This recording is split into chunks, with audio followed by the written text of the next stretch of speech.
बिस्मिल्लाहिर्रहमानिर्रहीम, अस्सलाम वालेकुम। वेलकम टू माय चैनल दावत इस्लाम। मैं हूं आपका दोस्त शफकत अली ऑफिशियल। उम्मीद करता हूं कि आप सब लोग ईमान के आला दर्जे पे होंगे। सूरतुल अल-अराफ के या नंबर 18 का तर्जुमा फरमाया, निकल जा यहाँ से जलील और ठुकराया हुआ, यकीन रख कि उनमें से जो तेरी पैरवी करेंगे तुझ समेत उन सब से जहन्नम को भर दूंगा। सूरतुल अल-अराफ के या नंबर 19 का तर्जुमा, और ए आदम, तू और तेरी बीवी दोनों इस जन्नत में रहो जहाँ जिस चीज को तुम्हारा जी चाहे खाओ, मगर इस दरख्त के पास न फटकना वरना जालिमों में से हो जाओगे।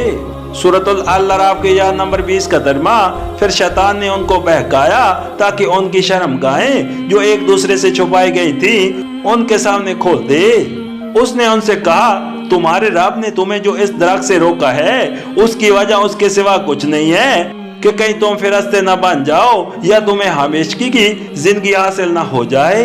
सूरतुल अल-अराफ के या नंबर 21 का तर्जुमा, और उसने कसम खाकर उनसे कहा कि मैं तुम्हारा सच्चा खैरख्वाह हूँ। सूरतुल अल-अराफ के या नंबर 22 का तर्जुमा, उस तरह धोखा देकर वो उन दोनों को रफ्ता रफ्ता अपने ढाब पर ले आया। आखिरकार जब उन्होंने उस दरख्त का मजा चखा तो उनके सतर एक दूसरे के सामने खुल गए और वो अपने जिस्मों को जन्नत के पत्तों से ढकने लगे। तब उनके रब ने उन्हें पुकारा, क्या मैंने तुम्हें इस दरख्त से न रोका था और न कहा था कि शैतान तुम्हारा खुला दुश्मन है।